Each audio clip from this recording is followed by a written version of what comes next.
اللهم صل على سيدنا محمد وعلى آل سيدنا محمد وبارك وسلم.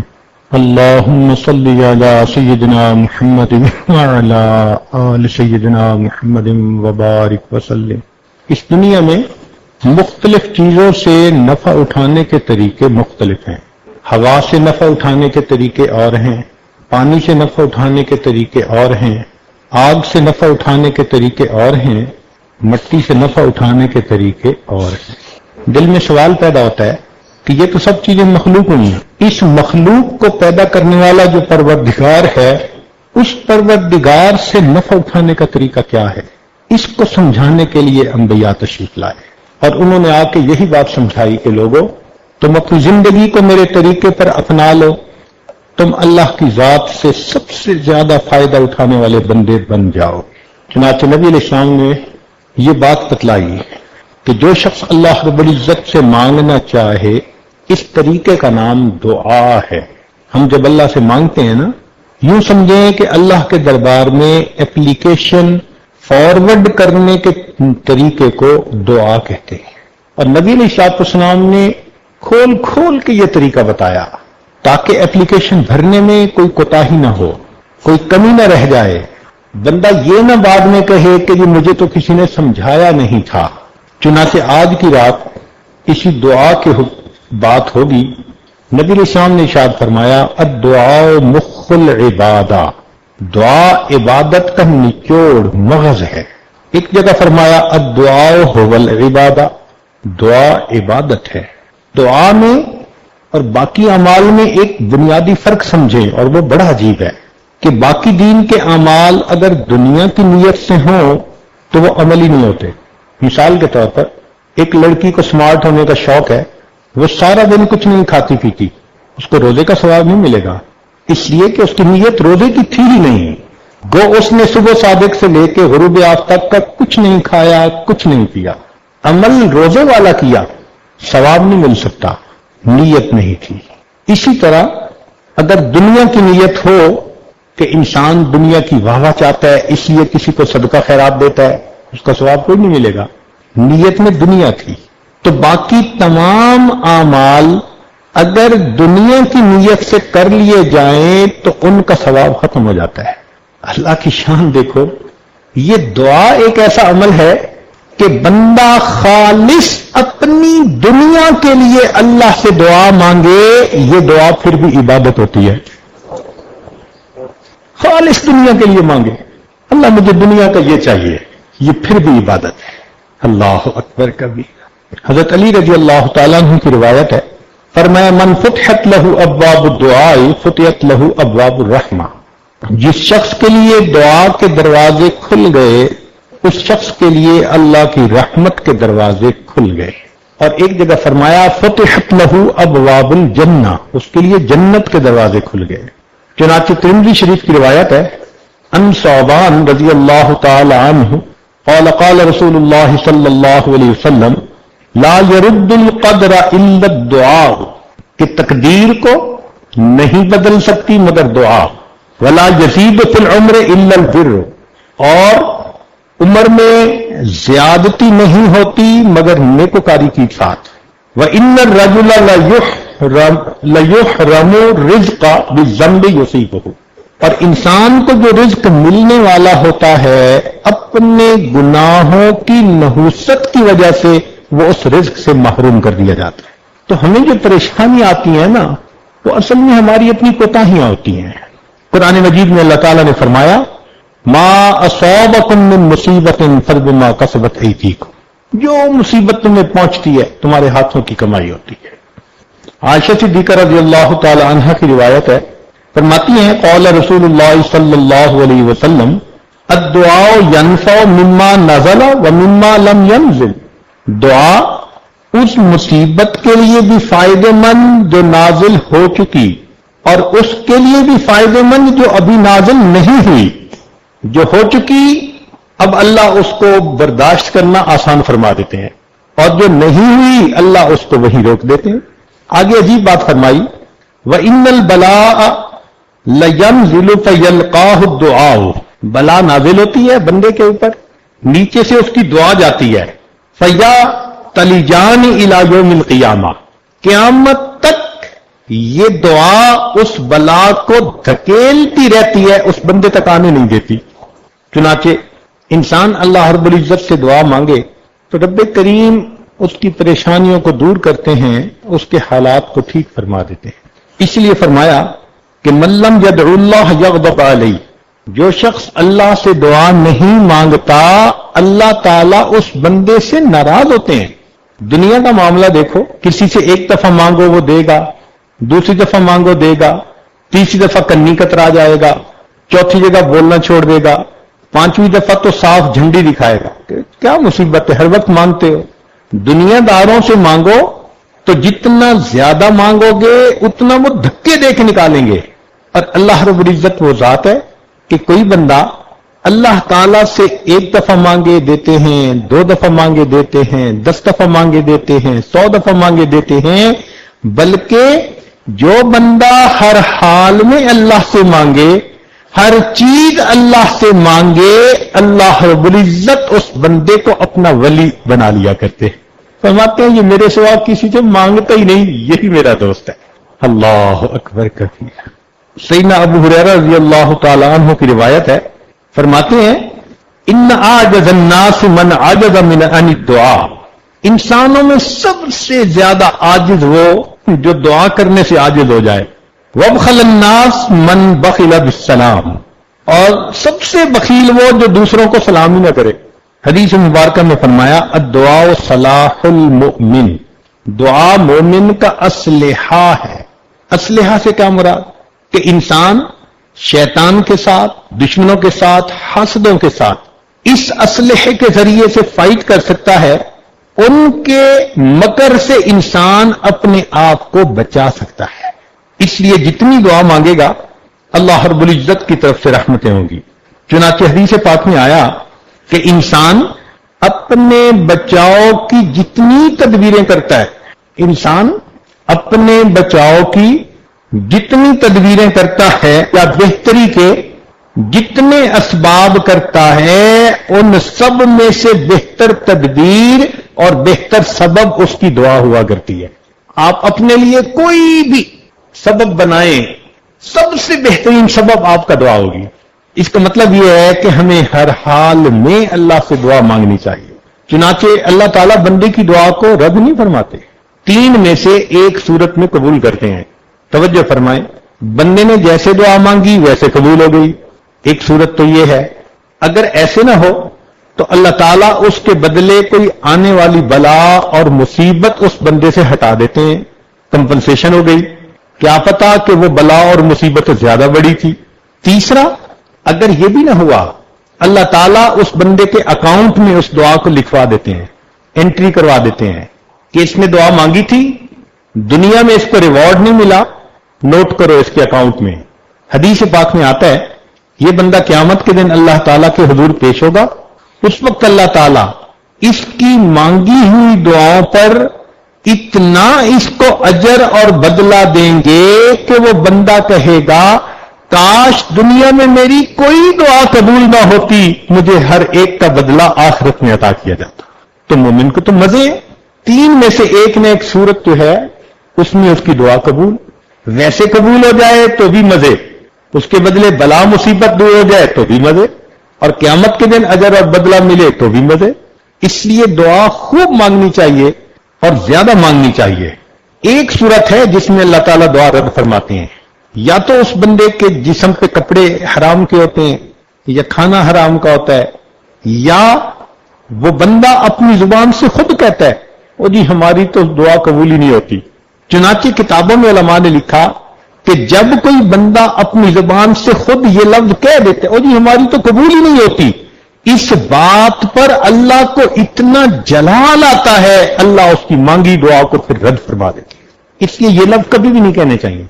چنانچہ حدیث مبارکہ میں آتا ہے کہ جو شخص یہ چاہے کہ سختی میں اس کی دعا قبول ہو، اس کو چاہیے کہ وہ خوشحالی کے زمانے میں اللہ سے دعا مانگا کرے۔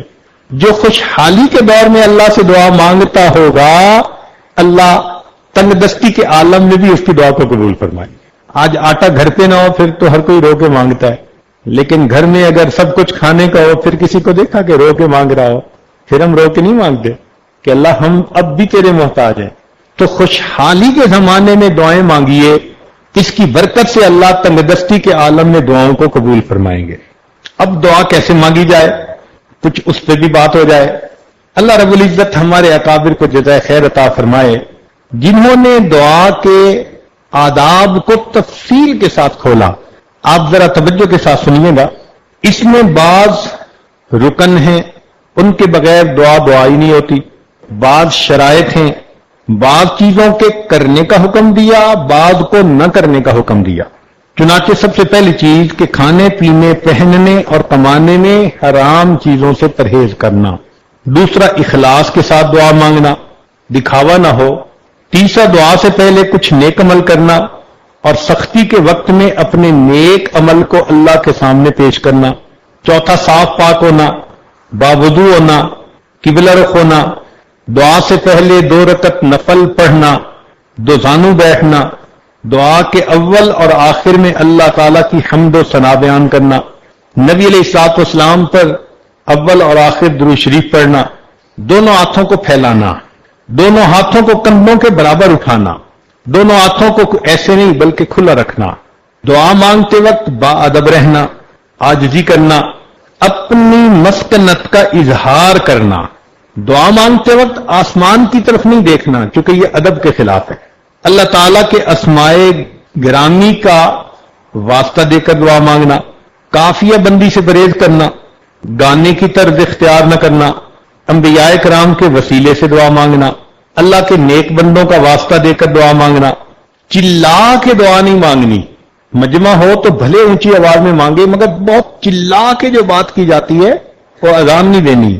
اپنے گناہوں کا اعتراف کرنا، جو صحیح احادیث میں دعائیں مروی ہیں نبی علیہ الصلوۃ والسلام سے، ان دعاؤں کو مانگنا اس لیے کہ وہ مقبول دعائیں ہیں، جامع دعائیں مانگنا، اپنی ذات سے ابتدا کرنا، پھر اپنے والدین مومن بھائیوں کے لیے دعا کرنا، عزم و یقین کے ساتھ دعا کرنا، رغبت اور شوق کے ساتھ دعا کرنا، کوشش و محنت سے حضور قلب کے ساتھ تہہ دل سے دعا کرنا، ایک دعا کو بار بار مانگنا، دعا میں اصرار کرنا، دعا میں کسی گناہ کی دعا نہ مانگنا کہ دعا مانگے کہ فلاں بندہ مجھے گناہ کرنے دے، ایسی دعا نہیں مانگنی۔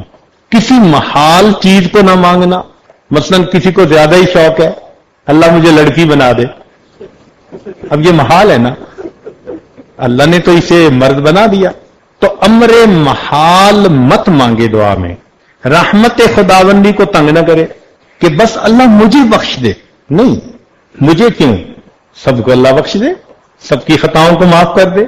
اپنی تمام حاجتیں مانگنا، حتیٰ کہ جوتے کا تسمہ ٹوٹا ہو تو وہ بھی اللہ سے مانگنا۔ دعا سے فارغ ہونے کے بعد اپنے منہ پہ دونوں ہاتھ پھیرنا، جو دعا سننے والے ہیں ان کا اخلاص کے ساتھ آمین کہتے رہنا۔ یہ احادیث کی کتابوں میں تمام جو ہے وہ احادیث آ چکی۔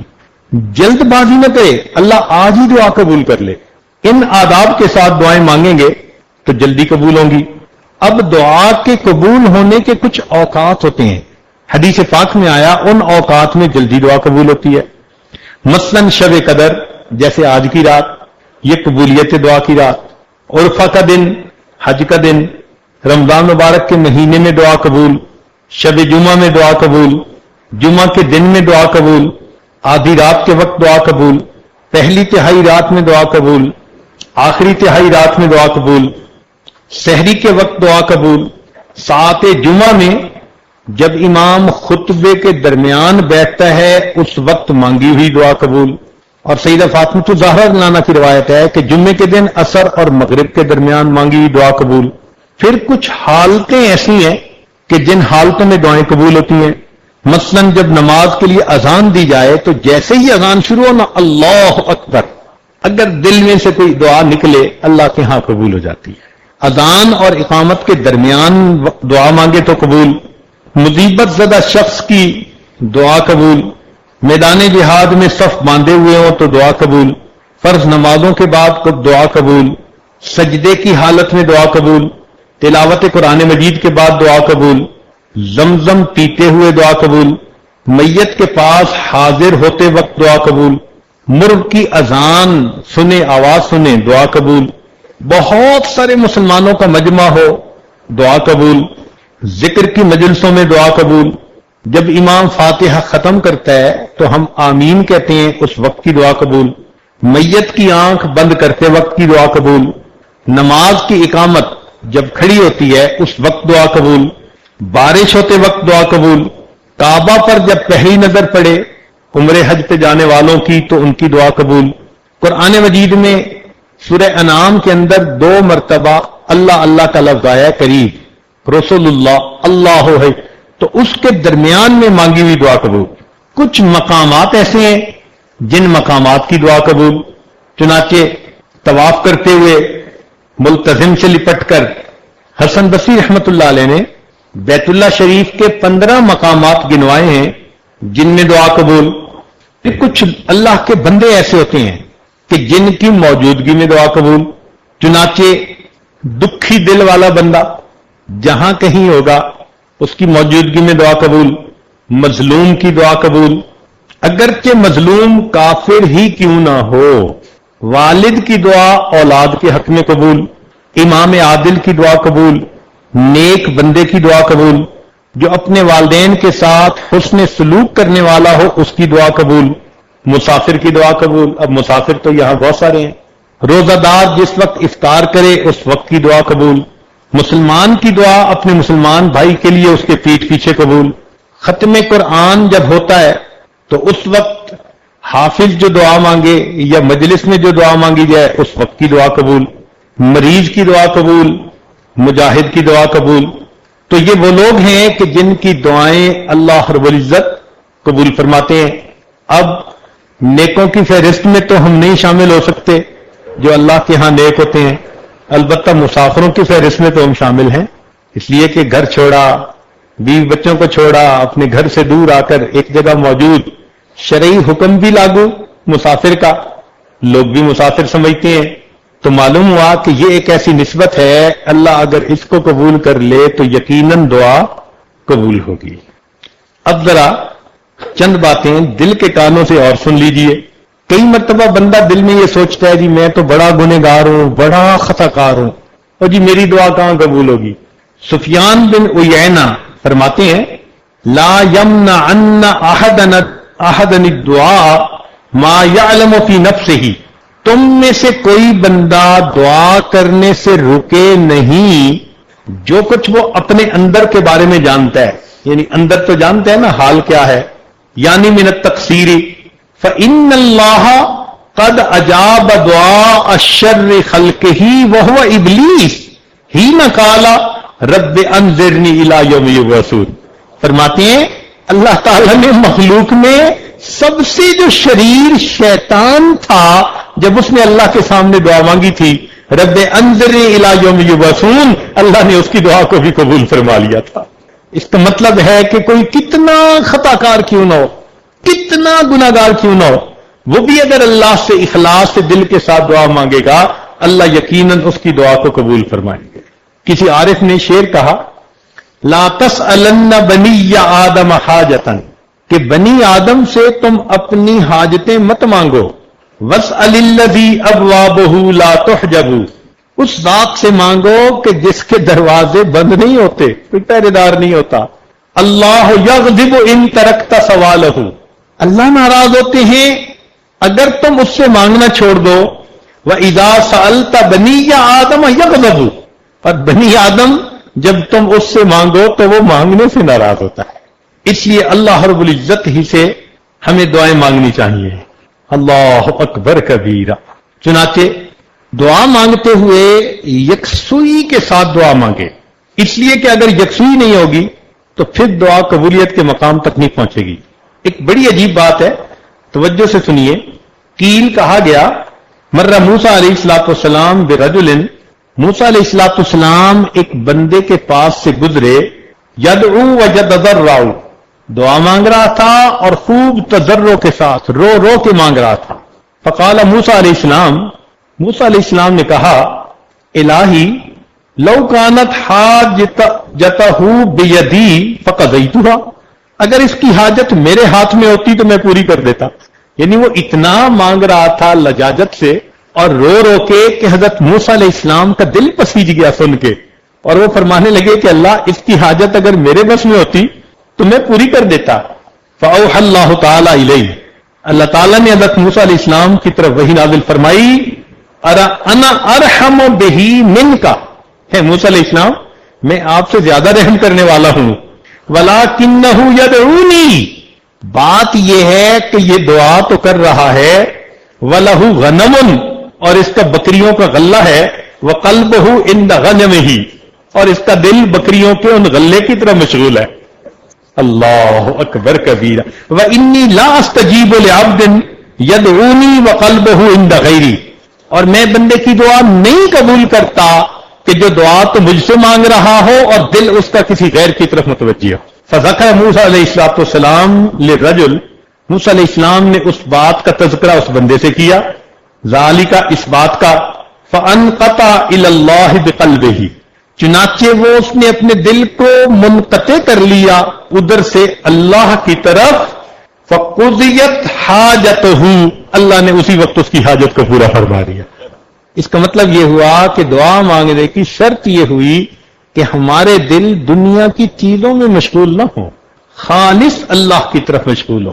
چنانچہ ایک دوسری روایت ہے، اوحى اللہ الی سیدنا عیسیٰ علیہ الصلوۃ والسلام، اللہ تعالیٰ نے عیسیٰ علیہ الصلوۃ والسلام کی طرف وحی نازل فرمائی، حب لی من قلبک الخشوع، اے میرے پیارے عیسیٰ علیہ السلام اپنے دل سے مجھے خشوع دے دیجئے، ومن بدنک الخضوع، اپنے بدن میں خضوع پیدا کر لیجئے، ومن عینک الدموع، اپنی آنکھوں سے آنسو بہا لیجئے، وادعونی، پھر مجھ سے دعا کیجئے، فإنی قریب مجیب، میں اس دعا کو جلدی قبول کرنے والا ہوں.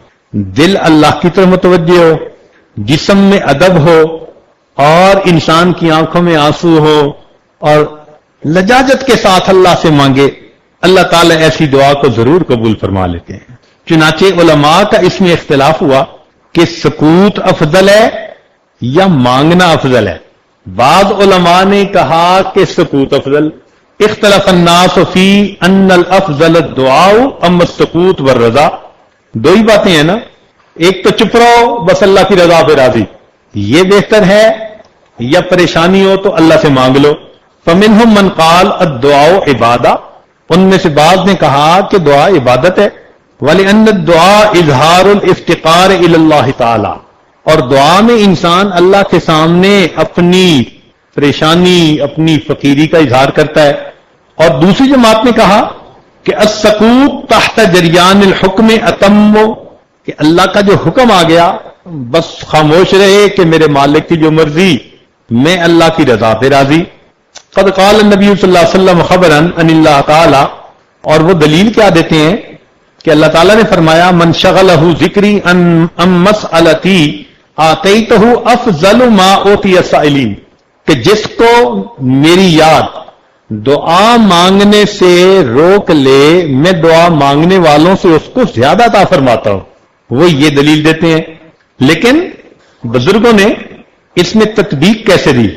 فرماتے ہیں وقال قوم، علماء نے یہ کہا یکون صاحب دعاء بلسانہ، یکون صاحب الدعاء بلسانہ، زبان سے اللہ سے دعا مانگے، ورزم بقلبہ، اور دل سے اللہ کے فیصلے پر راضی رہے، لیاتی بالامرین جمیعا، تاکہ دونوں باتیں اکٹھی ہو جائیں. تو دعا بھی اللہ سے مانگے مگر دل میں یہی رکھے کہ مولا تیرا جو فیصلہ ہوگا میں تو اس سے راضی ہوں گا. مانگے صحیح، سبحان اللہ. چنانچہ دعا مانگتے ہوئے لجاجت کے ساتھ جتنی دعا مانگے گا جلدی قبول ہوگی. حدیث مبارکہ میں ہے کہ داؤد علیہ السلام کے زمانے میں خشک سالی ہوئی. خشک سالی سے کیا مراد؟ بارش نہیں ہوتی تھی. چنانچہ لوگوں نے علماء میں سے 3 بندے منتخب کیے اور ان کے ساتھ دعا کے لیے نکلے ایک میدان میں. ایک نے کہا الہی آپ نے تورات میں فرمایا ہے کہ جو ہم پر ظلم کرے ہم اس کو معاف کر دیں گے.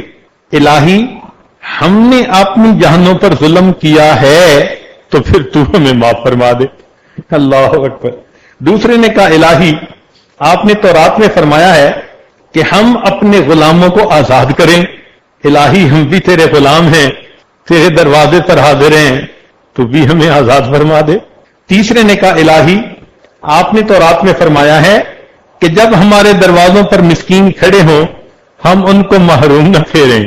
مولا ہم بھی مسکین ہیں اور آپ کے دروازے پر حاضر ہیں, ہمیں خالی نہ بھیجیے, دعا کو قبول کر لیجئے. اس بندے نے دعا ابھی ختم نہیں کی تھی, اللہ نے رحمت کی بارش عطا فرما دی.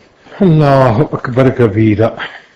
تو بھئی ہم بھی اللہ رب العزت سے مانگیں کہ اے پروردگار آپ بھی ہماری ان دعاؤں کو اپنی رحمت سے قبول فرما لیجئے اور ہمارے قصوروں کو معاف فرما دیجئے.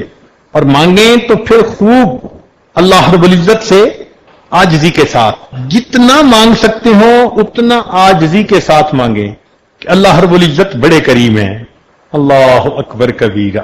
چنانچہ اللہ تعالی بندے کا اعتراف جرم بہت پسند فرماتے ہیں کہ بندے نے گناہ کر لیا, اب وہ میرے دربار میں آئے اور اپنے گناہ کا اقرار کر لے اور مجھ سے معافی مانگے. حضرت اقدسانی رحمۃ اللہ نے واقعہ لکھا ہے, فرماتے ہیں کہ اللہ تعالیٰ اعتراف جرم کو پسند کرتے ہیں. اندلس میں ایک مرتبہ اسی طرح بارش رک گئی, لوگ 3 دن تک دعا مانگتے رہے اور 3 دن تک بارش نہیں ہوئی. تو لوگوں نے وقت کے حاکم عبد الرحمن ناصر کو کہا کہ 3 دن سے شہر کے علماء, شہر کے سب لوگ مرد عورت دعائیں مانگ رہے ہیں مگر کسی کی دعا قبول نہیں ہوئی اور بارش نہیں ہو رہی. کہتے ہیں کہ جب اس نے یہ سنا, ننگے پاؤں سر سے اس نے تاج اتار دیا, ننگے سر اس مجمع کے سامنے آیا اور آ کر یہ دعا مانگی کہ اللہ مجرم تو میں ہوں, میری وجہ سے اپنے بندوں کو اس رحمت سے محروم نہ کر دے.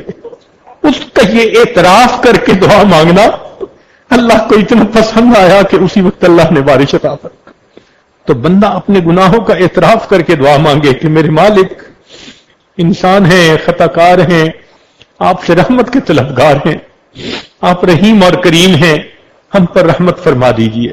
چنانچہ ایک عجیب واقعہ حدیث پاک میں آیا ہے, امید ہے آپ اس کو بہت توجہ کے ساتھ سنیں گے. اللہ اکبر کبیرہ. فرماتے ہیں ان وہب ابن منبہ, وہب ابن منبہ رحمت اللہ علیہ, وہ فرماتے ہیں, بہت توجہ کے ساتھ سنیے گا, میں اپنی بات مکمل کرتا ہوں. کان فی زمن موسیٰ علیہ الصلوۃ والسلام شاب آتن مسرف علی نفسہ. موسیٰ علیہ السلام کے زمانے میں ایک نوجوان تھا جو بہت ہی سرکش تھا, اپنے نفس پر ظلم کرنے والا تھا. فحضرتہ الوفاۃ فی خربۃ علی باب البلد, اس کو موت آ گئی ویرانے میں شہر کے دروازے کے قریب. اب ہوا کیا تھا کہ شہر والوں نے اسے شہر سے نکال دیا تھا کہ تو اتنا گناہگار کہ تیری وجہ سے کہیں ہم پہ اللہ کا عذاب نہ جائے. اس کو شہر سے دھکے دے کے نکال دیا تھا. اب وہ ویرانے میں تھا, ویرانے میں نہ اس کا کوئی کھانا نہ پینا, نہ کوئی ہمدم نہ غم گسار. سردی کے موسم تھا اور وہ بیمار ہو گیا اور دوا دینے والا بھی کوئی نہیں تھا. اب اس کو اپنے اکیلے پن کا احساس ہوا کہ میرا یہاں کوئی نہیں. جب اکیلا ہوا تو اللہ کی طرف متوجہ ہوا, چنانچہ اس کی وفات ہو گئی. فأوحى اللہ تعالی الی موسیٰ علیہ السلام, اللہ تعالیٰ نے موسیٰ علیہ السلام کی طرف وحی نازل فرمائی. ان ولیا من اولیائی حضرہ الموت, میرے اولیاء میں سے ایک ولی کو موت آ گئی ہے. فاحذرہ, آپ وہاں جائیے. وغسلہ, اس کو نہلائیے. وصلی علیہ, اور اس کی جنازہ کی نماز پڑھیے. وقل, اور اعلان کر دیجئے. لمن کثر عصیانہ, جس کے گناہ بہت زیادہ ہوں. یحضر جنازتہ, وہ اگر اس کے جنازہ پڑھنے میں حاضر ہو جائے گا. لأغفر لہم, میں اس کے بھی گناہوں کو معاف کر دوں گا. جب بنی اسرائیل میں موسیٰ علیہ السلام نے یہ اعلان کیا نا, تو کہتے ہیں کہ لوگ تو اپنے گھروں سے فوراً نکل آئے, سارے کے سارے لوگ وہاں پہنچے اور فرمایا اللہ تعالیٰ نے وَاحْمِلْهُ إِلَيَّ لِأَكْرِمَ مَثْوَاهُ, اور پھر اس کو آپ دفن کیجئے تاکہ میں اس کو بہترین ٹھکانہ عطا کر دوں. فنادا موسیٰ علیہ السلام، موسیٰ علیہ السلام نے اعلان کر دیا فی بنی اسرائیل میں. فکثر الناس، بہت لوگوں کا مجمع لگ گیا، بہت سارے لوگ اکٹھے ہو گئے. فلما حضروہ عرفوہ، جب لوگ وہاں پہنچے تو لوگوں نے اس بندے کو پہچان لیا. فقالو، کہنے لگے یا نبی اللہ، اے اللہ کے نبی، ھذا ھو الفاسق، یہ تو وہ فاسق ہے، الذی اخرجناہ، جس کو ہم نے شہر سے نکال دیا تھا. فتعجب موسیٰ من ذلک، حضرت موسیٰ علیہ السلام بھی اس بات پہ بڑے حیران، بڑے تعجب کہ ہاں یہ تو وہی پاپی ہے، وہی نوجوان ہے کہ گناہ کے بغیر رہتا نہیں تھا، اور اس کے بارے میں اللہ رب العزت نے یہ وحی نازل فرمائی. فأوحى اللہ الیہ، اللہ رب العزت نے ان کی طرف وحی نازل فرمائی. فرمایا صدقوا وہم شہدائی، صحیح کہہ رہے ہیں یہ لوگ اور یہ اس کے گواہ ہیں. الا انہ لما حضرت الوفات فی ہذہ القربۃ، مگر جب اس بندے کو اس ویرانے کے اندر وفات آئی، نظر یمنتن و یسرتن، اس نے اپنے دائیں بھی دیکھا اور اپنے بائیں بھی دیکھا. فلم یرا حمیما، اس کو کوئی دوست نظر نہیں آیا. ولا قریبا، کوئی اپنا قریبی نظر نہیں آیا، اکیلا تھا. ورا نفسہ غریبۃ، اس نے اپنے نفس کو غریب پایا. وحیدتن، اکیلا پایا. ذلیلتن، اپنے آپ کو ذلیل پایا. منکسرتن، اپنے آپ کو ٹوٹا ہوا دل پایا. فرفع بصرہ الیہ، پھر اس نے میری طرف اوپر آسمان کی طرف دیکھ کر یہ لفظ کہے الہی عبد من عبادک، اے اللہ تیرے بندوں میں سے ایک بندہ ہوں. عبد من عبادک غریب فی بلادک، شہر سے نکلا ہوا ہوں، کوئی مجھے شہر میں رہنے نہیں دیتا. عبد من عبادک غریب فی بلادک، لو علمت ان عذابی یزید فی ملکک، اگر میں جان لیتا کہ آپ کا عذاب جو آپ مجھے دیں گے آپ کے ملک میں اضافہ کر دے گا. وَعَفُوَكَ عَنِّي، اور اگر آپ مجھے معاف کر دیں گے، يَنْقُصُهُ مِنْ مُلْكِكَ، آپ کی شاہی میں کچھ کمی ہو جائے گی اس سے. ماں لما سألتك المغفرہ، اے اللہ میں آپ سے مغفرت کا سوال ہی نہ کرتا. وَلَيْسَ لِي مَلْجَأٌ وَلَا رَجَاءٌ إِلَّا أَنْتَ، میرا ملجا اور میرا ٹھکانہ آپ کے سوا کوئی دوسرا نہیں. وَأَنْتَ قُلْتَ، اور آپ نے یہ فرمایا ہے انی انا الغفور الرحیم، کہ میں غفور ہوں و رحیم ہوں. فلا تخیب رجائی، اللہ میری امید کو خراب نہ کر دے، ناکام نہ کر دے. یا موسیٰ، اے موسیٰ علیہ السلام، افکان یحسن بی ان اردہ وہو غریب علی ھذا الصفہ، مجھے یہ اچھا لگتا ہے کہ میں اس کی دعا کو رد کر دوں اور وہ اتنا اپنے آپ کو پامال کر کے دعا مانگ رہا ہے. وقت توسل الی بی، اس نے مجھ سے میرے ہی وسیلے سے دعا کی. وتضرع بین یدی، میرے سامنے گڑ گڑایا. وعزتی، میں اپنی عزت کی قسم کھاتا ہوں. لو سالنی فی المذنبین من اہل الارض جمیعا، اگر اس نے ساری دنیا کے گنہگاروں کے بارے میں مجھ سے دعا کی ہوتی، لوہبتہم لہو لذل غربتہ، میں اس کے انکسار کی وجہ سے سب گناہوں کو معاف فرما. اللہ اکبر کبیرہ، وہ کیسا بندہ تھا. اللہ فرماتے ساری دنیا کے گنہگاروں کے بارے میں اگر وہ مجھ سے اس وقت معاف دعا مانگتا، میں ساری دنیا کے گنہگاروں کے گناہوں کو معاف فرما دیتا. یا موسیٰ انا کہف الغریب، موسیٰ علیہ السلام میں پردیسی بندے کی پناہ گاہ ہوں. وہ حبیب ہوں، اور میں اس کا دوست ہوں. وہ طبیب ہوں، اور میں اس کا طبیب ہوں. وہ راحم ہوں، اور میں اس پر رحمت کرنے والا ہوں. ہمارا پروردگار کتنا کریم ہے، کتنا مہربان ہے. یقیناً ہمیں مانگنا نہیں آتا، اگر ہم صحیح طریقے سے مانگیں تو رب کریم یقیناً ہمارے تمام گناہوں کو معاف فرما دے۔ آخری حدیث، کان فی زمن موسیٰ علیہ السلام رجل، موسیٰ علیہ السلام کے زمانے میں ایک آدمی تھا، لا یستقیم علی توبۃ، وہ اپنی توبہ کے اوپر جمع نہیں رہتا تھا، فاوحى اللہ الی موسیٰ، اللہ تعالیٰ نے موسیٰ علیہ السلام کی طرف وحی نازل فرمائی، قل لہ، اس نوجوان کو کہہ دو، لا تفسد توبتک، اپنی توبہ کو مت توڑنا، فإن رجعت الی معصیتک عاقبتک، اگر تو اپنے گناہ کی طرف لوٹا تو پھر میں بھی تجھے سزا دوں گا۔ اللہ تعالیٰ موسیٰ علیہ السلام کو فرما رہے ہیں ولا اقبل توبتک، اور تیری توبہ بھی قبول نہیں کروں گا۔ فبلغہ الرسالہ، موسیٰ علیہ السلام نے اس کو یہ پیغام پہنچا دیا، فصبر ایاما، اس نے کچھ دن تو صبر کیا، ثم رجع الی معصیہ، پھر گناہ کر بیٹھا، فاوحى اللہ الی موسیٰ علیہ السلام، اللہ تعالیٰ نے موسیٰ علیہ السلام کی طرف وحی نازل فرمائی، قل لہ، اسے کہہ دو، انی غضبت علیہ، میں اس کے اوپر ناراض ہوں، فبلغہ الرسالہ، موسیٰ علیہ السلام نے اللہ کا پیغام پہنچا دیا، فخرج الی الصحراء، وہ بندہ صحرا میں نکل گیا، وقال، اور یہ کہنے لگا، الہی ما ہذہ الرسالہ التی ارسلتها الی مع موسیٰ، یہ آپ نے موسیٰ علیہ السلام کے ذریعے کیسا پیغام بھیجا ہے، انفدت خزائن عفوک، کیا آپ کے مغفرت کے خزانے ختم ہو گئے؟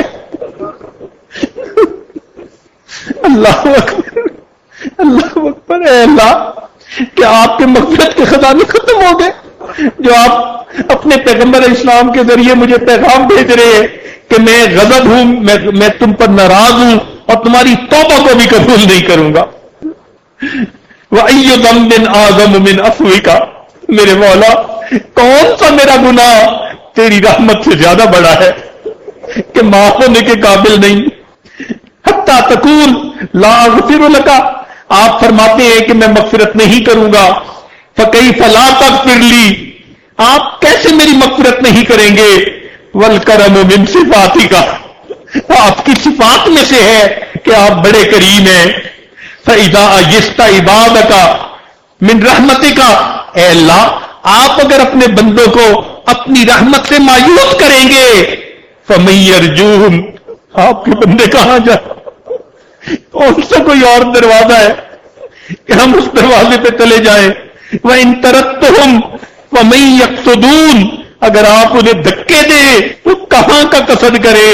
اللہم ان کانت رحمتک نفدت، اللہ اگر آپ کی رحمت ختم ہو گئی ہے، ولا بد من عذابی، تو اے اللہ بھلے مجھے عذاب دے دیجئے۔ فجعل علی ذنوب عبادک، اللہ اپنے باقی سارے بندوں کے گناہ بھی میرے سر پہ ڈال دے۔ فإنی فدیتہم بنفسی، اللہ میں سب کی طرف سے فدیہ بن جاؤں گا۔ اللہ مجھ کو عذاب دے لے، باقی بندوں کو معاف کر دے، میں سب کی طرف سے فدیہ بن جاؤں گا۔ فأوحى اللہ الی موسیٰ علیہ السلام، اللہ نے موسیٰ علیہ السلام فرمایا، قل لہ، سے کہہ دیجئے، لو کانت ذنوبک مطبقۃ بین السماء والارض، اگر تیرے گناہ آسمان اور زمین کے فاصلے کو بھر دیتے، لغفرتھا لک، تیری اس دعا کے بعد میں تیرے سب گناہوں کو معاف کر دیتا۔ کما عرفتنی بکمال العفو والرحمہ، تو نے میرے عفو اور میری رحمت کو صحیح سمجھ لیا۔